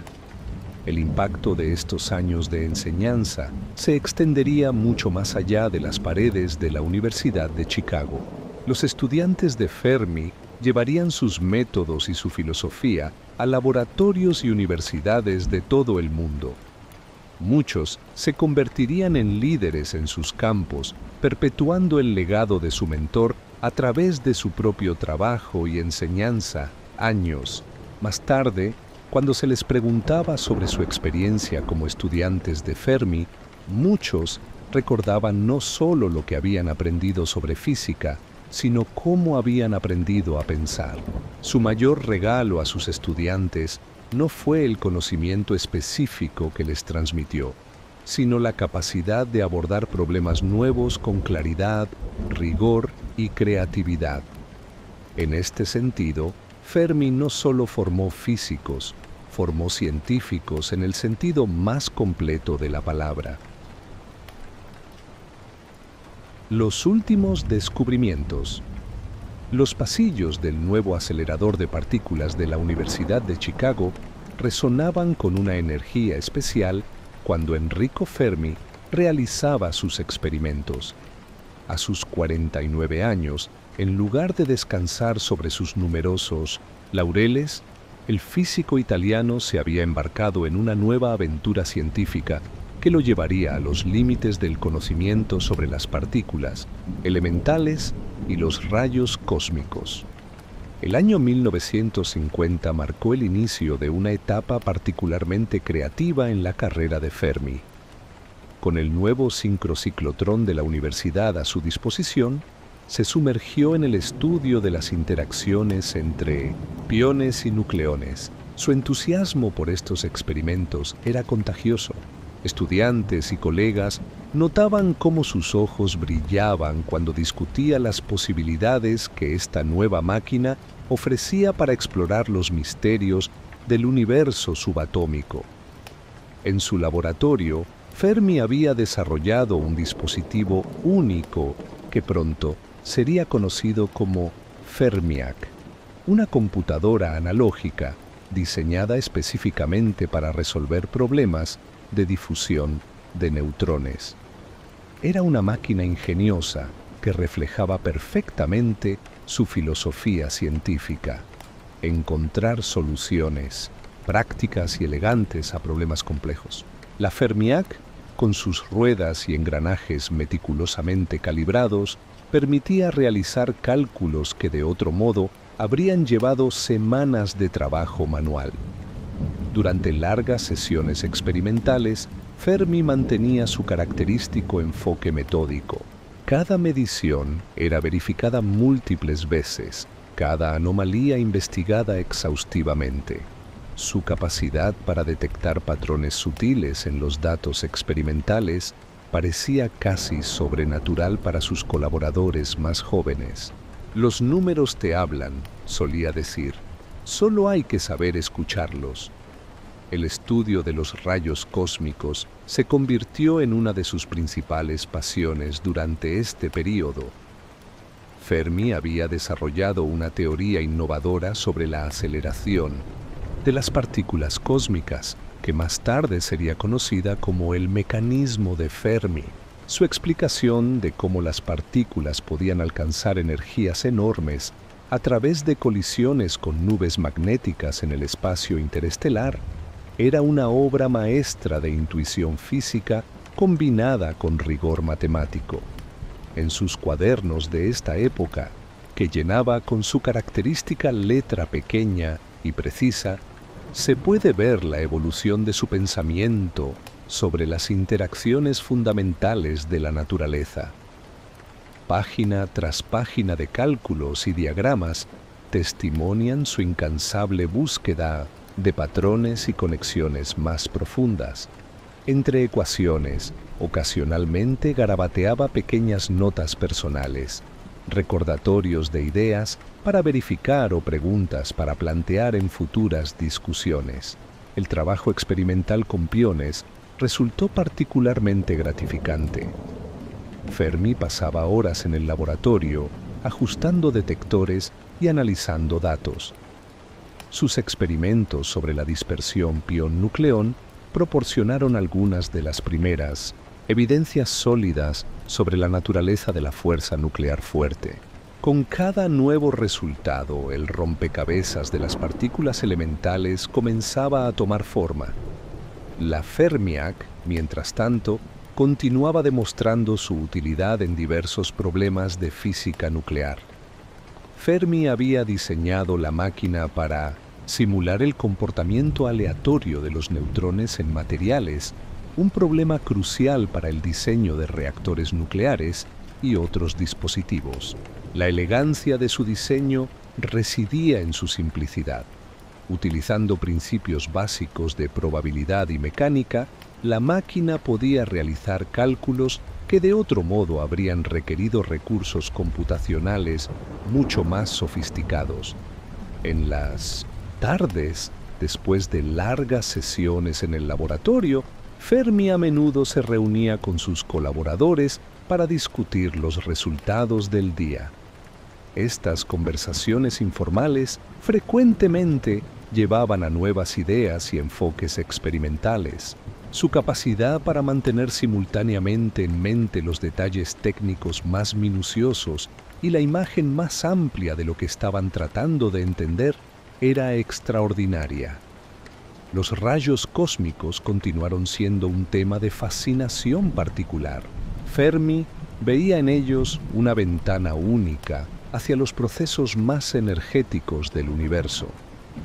Su trabajo teórico sobre la aceleración de partículas cósmicas no solo explicaba observaciones existentes, sino que también predecía fenómenos que serían confirmados años después.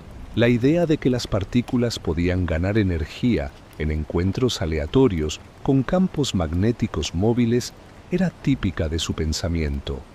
Una explicación simple y elegante para un fenómeno aparentemente complejo. A medida que se acercaba 1953, el ritmo de los descubrimientos se aceleraba. Cada nuevo experimento con el sincrociclotrón revelaba más detalles sobre el comportamiento de las partículas subatómicas. Fermi y su equipo estaban constantemente refinando sus técnicas experimentales y análisis teóricos. La física de partículas estaba entrando en una nueva era y Fermi estaba ayudando a trazar el camino. Sus últimos papers de este período reflejan una síntesis magistral de teoría y experimento. La claridad de su pensamiento y la precisión de sus mediciones establecieron estándares que influirían en la física de partículas durante décadas.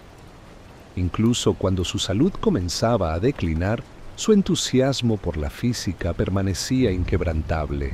Fermiac, los experimentos con piones y sus teorías sobre rayos cósmicos representaron más que simples contribuciones científicas. Fueron la culminación de una vida dedicada a desentrañar los misterios del universo. En cada uno de estos proyectos se puede ver la marca distintiva de Fermi, la combinación única de intuición física profunda, rigor matemático y genio experimental. Estos últimos años de descubrimientos demostraron que incluso después de décadas de contribuciones revolucionarias a la física, Fermi mantenía la misma curiosidad y creatividad que lo había caracterizado desde joven. Su legado en física de partículas y rayos cósmicos, junto con innovaciones como la Fermiac, continuaría inspirando y guiando a futuras generaciones de físicos mucho después de su partida. El legado continúa. El otoño de 1953 llegó a Chicago con una dulce melancolía. Enrico Fermi, a sus 53 años, caminaba más lentamente por los pasillos de la universidad, pero su mente permanecía tan aguda como siempre. El diagnóstico de cáncer de estómago había llegado como un golpe inesperado, pero su reacción fue característicamente pragmática. «Bueno», le dijo a Laura, su esposa, «esto significa que debemos usar el tiempo que queda de la manera más sabia posible». En sus últimos meses de vida, Fermi demostró la misma dedicación a la ciencia y a la enseñanza que había caracterizado toda su carrera. A pesar del dolor cada vez más intenso, insistía en continuar con sus clases siempre que su salud se lo permitiera. Sus estudiantes, conscientes de la gravedad de su condición, atesoraban cada momento con una intensidad especial. Las lecciones de esos días adquirieron un significado que iba más allá de la física. Eran lecciones sobre la dignidad y la perseverancia. Durante las pausas entre tratamientos en el hospital, Fermi aprovechaba para trabajar en sus últimas notas y papers. Su mente seguía ocupada con problemas de física de partículas y frecuentemente discutía nuevas ideas con colegas que lo visitaban. En su habitación del hospital, rodeado de cuadernos y papeles garabateados con ecuaciones, continuaba siendo el mismo científico metódico y brillante de siempre. Las conversaciones con sus estudiantes y colegas más cercanos adquirieron una profundidad especial durante este periodo. Fermi era consciente de que cada intercambio podría ser el último, y se esforzaba por transmitir no solo conocimiento científico, sino también sabiduría vital. La física es importante, les decía, pero más importante es mantener la curiosidad y la honestidad intelectual en todo lo que hacen. Una tarde particularmente memorable reunió a un pequeño grupo de sus estudiantes graduados en su casa.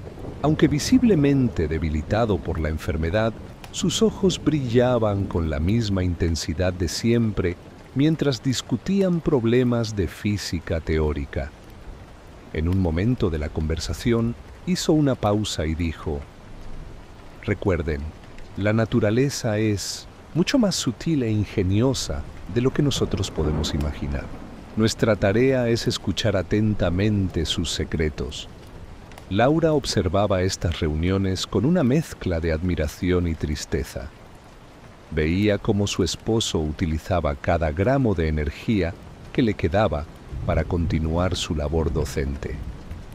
Por las noches, cuando el dolor lo mantenía despierto, Fermi a menudo trabajaba en lo que llamaba su último proyecto, una serie de notas sobre los principios fundamentales de la física, escritas con la esperanza de que pudieran guiar a futuras generaciones de científicos. En sus últimas semanas en la universidad, Fermi dedicó tiempo a organizar sus papeles y documentos de investigación. No era solo un ejercicio de organización. Cada documento venía acompañado de una historia, una lección o un consejo para quienes continuarían su trabajo. Sus colegas notaron que incluso en estos momentos difíciles mantenía su característico sentido del orden y su capacidad para ver la imagen completa. A medida que su salud se deterioraba, las visitas se hicieron más breves pero más significativas. Hans Bethe, su viejo amigo y colega, lo visitó en Chicago y quedó impresionado por la claridad mental que Fermi mantenía a pesar de su condición física.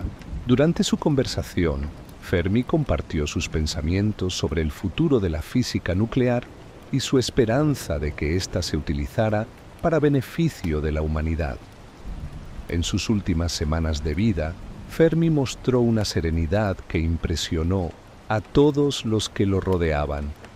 Continuaba interesándose por los nuevos desarrollos en física, discutiendo ideas con los visitantes y ocasionalmente garabateando ecuaciones en los márgenes de su cuaderno. Su mente seguía activa, explorando los misterios del universo hasta el final. El 28 de noviembre de 1954, rodeado de su familia y con la tranquilidad de quien ha vivido una vida plena y significativa, Enrico Fermi falleció en Chicago. Hasta sus últimos días, mantuvo la dignidad y la pasión por la ciencia que lo habían caracterizado durante toda su vida. Sus últimas palabras fueron dirigidas a sus estudiantes. Mantengan sus mentes abiertas a las sorpresas que la naturaleza tiene reservadas. La verdadera alegría de la física está en el descubrimiento. El impacto de su partida se sintió profundamente en la comunidad científica mundial. Sus estudiantes y colegas no solo habían perdido a un mentor y colaborador excepcional, sino también a alguien que había personificado los más altos ideales de la investigación científica. En los días siguientes a su muerte, las cartas de condolencia llegaron de todo el mundo, cada una con una historia personal sobre cómo Fermi había influido en sus vidas y carreras. En su funeral, uno de sus estudiantes más cercanos recordó cómo Fermi, incluso en sus últimos días, nunca perdió su capacidad de asombro ante los misterios del universo. Nos enseñó, dijo, que la verdadera grandeza en la ciencia viene no solo de la brillantez intelectual, sino también de la humildad ante la vastedad de lo desconocido. El legado de Fermi continuó viviendo no solo en sus descubrimientos científicos y publicaciones, sino también en las mentes y corazones de todos aquellos a quienes había enseñado y mentoreado. Sus últimos meses de vida, marcados por una dignidad inquebrantable y una dedicación continua a la ciencia y la enseñanza, se convirtieron en una última y poderosa lección sobre cómo vivir una vida dedicada a la búsqueda del conocimiento. Las notas y reflexiones que dejó de sus últimos días continúan inspirando a nuevas generaciones de físicos, recordándoles que la verdadera esencia de la ciencia no reside solo en las ecuaciones y los experimentos, sino en la incansable búsqueda de la verdad y en la disposición a maravillarse ante los misterios del universo. Más allá del tiempo. Cuando Enrico Fermi falleció en 1954, dejó un vacío en el mundo de la física que parecía imposible de llenar. Sin embargo, en las décadas siguientes, su influencia no solo persistió, sino que se expandió de maneras que ni siquiera él podría haber imaginado. Su legado se manifiesta no solo en los descubrimientos y teorías que llevan su nombre, sino en la manera misma en que la física moderna se practica y se enseña. El elemento 100 de la tabla periódica fue nombrado Fermio en su honor en 1955, un reconocimiento apropiado para alguien que había contribuido tan fundamentalmente a la comprensión de los elementos transuránicos. Este elemento, junto con las partículas que llevan su nombre, fermiones, los estadísticos de Fermi-Dirac y el Fermilab, son recordatorios tangibles de sus contribuciones a la ciencia. Pero su verdadero legado va mucho más allá de estos homenajes nominales. En los laboratorios de física nuclear de todo el mundo, los métodos experimentales que Fermi desarrolló continúan siendo fundamentales. Su aproximación única a la experimentación, combinando intuición física con precisión meticulosa, se ha convertido en un estándar de oro en la investigación científica. Los físicos modernos todavía se maravillan de cómo Fermi podía realizar estimaciones sorprendentemente precisas con cálculos aparentemente simples, una habilidad que ahora se enseña explícitamente en muchos programas de física bajo el nombre de estimaciones de Fermi. El Fermilab, inaugurado en 1967 en las afueras de Chicago, se convirtió en un símbolo viviente de su legado. Este laboratorio nacional, que durante décadas ha albergado algunos de los aceleradores de partículas más potentes del mundo, encarna la visión de Fermi de una física que combina la teoría más abstracta con la experimentación práctica. Los científicos que trabajan allí a menudo comentan cómo el espíritu de Fermi parece impregnar el lugar, inspirando un enfoque particular de la investigación que equilibra la audacia teórica con el rigor experimental. En las aulas universitarias, su influencia es igualmente perdurable. El método Fermi de enseñanza, con su énfasis en la comprensión física intuitiva y el pensamiento claro, ha sido adoptado por generaciones de profesores. Sus problemas de estimación, que enseñan a los estudiantes a abordar cuestiones complejas dividiéndolas en partes manejables, se han convertido en una herramienta pedagógica estándar. No es raro encontrar en los cursos de física moderna problemas que comienzan con la frase, como Fermi podría haber estimado. La computación moderna debe mucho a sus ideas pioneras. El método Monte Carlo, que Fermi ayudó a desarrollar y que su Fermiac ejemplificaba mecánicamente, se ha convertido en una herramienta fundamental en campos que van desde la física de partículas hasta la economía y el aprendizaje automático. Los científicos computacionales modernos reconocen en la Fermiac un precursor ingenioso de las técnicas de simulación que ahora son ubicuas en la ciencia. Los cuadernos de laboratorio de Fermi, preservados cuidadosamente en archivos universitarios, continúan siendo estudiados no solo por su contenido científico, sino como ejemplos de cómo documentar y analizar datos experimentales. Su claridad de pensamiento, reflejada en estas páginas, sigue siendo un modelo para los científicos actuales. Las notas marginales, los pequeños dibujos explicativos, las estimaciones rápidas, todo revela una mente que combinaba la precisión científica con una creatividad práctica. En el campo de la física de partículas, sus teorías sobre la aceleración de rayos cósmicos han encontrado aplicaciones inesperadas en la astrofísica moderna. Los mecanismos que propuso para explicar la aceleración de partículas cósmicas ahora se entienden como procesos fundamentales en algunos de los eventos más energéticos del universo, desde los jets de agujeros negros hasta las explosiones de supernovas. Su aproximación a la solución de problemas, conocida informalmente como el arte de la aproximación, ha trascendido la física para influir en campos tan diversos como la ingeniería, la economía y la ciencia de datos. La capacidad de identificar lo esencial en un problema complejo y hacer aproximaciones razonables se ha convertido en una habilidad vital en la era de los grandes datos y los sistemas complejos.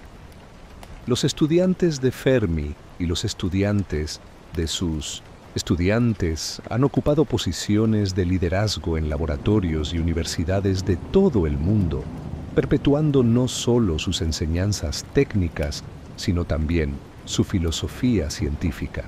Esta familia académica extendida ha sido fundamental en mantener vivo su legado y adaptarlo a los desafíos de la ciencia moderna. En el campo de la energía nuclear, las contribuciones de Fermi continúan siendo relevantes. Sus trabajos sobre reactores nucleares siguen influenciando el diseño de nuevas generaciones de reactores más seguros y eficientes. La comprensión fundamental de las reacciones nucleares que él ayudó a desarrollar sigue siendo la base sobre la que se construyen las innovaciones modernas en energía nuclear.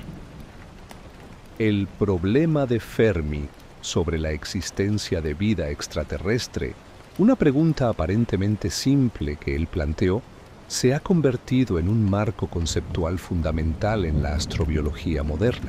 Su manera de abordar esta cuestión, dividiendo un problema aparentemente inabordable en componentes analizables, ejemplifica perfectamente su metodología y continúa inspirando a científicos en diversos campos. En la era de la computación cuántica, sus trabajos sobre estadística cuántica siguen siendo fundamentales. Los fermiones y la estadística de Fermi-Dirac son conceptos cruciales en el desarrollo de nuevas tecnologías cuánticas, demostrando cómo sus ideas continúan siendo relevantes en fronteras de la física que él nunca pudo imaginar. Quizás el aspecto más duradero de su legado sea menos tangible, pero igualmente importante, su ejemplo de cómo debe ser un científico. Su combinación de brillantez técnica con humildad intelectual, su equilibrio entre el trabajo teórico y experimental, su dedicación a la enseñanza incluso en la cúspide de su fama, todo esto continúa sirviendo como un modelo para los científicos modernos. A medida que la física avanza hacia nuevos territorios, enfrentando desafíos que Fermi nunca pudo imaginar, su influencia persiste. Su manera de pensar, su aproximación a los problemas, su insistencia en la claridad y la simplicidad siguen siendo tan relevantes hoy como lo fueron en su tiempo. En cada nuevo descubrimiento en física de partículas, en cada avance en la comprensión del cosmos, en cada innovación en la enseñanza de la física, se puede encontrar un eco del legado de Enrico Fermi, un legado que verdaderamente ha trascendido el tiempo.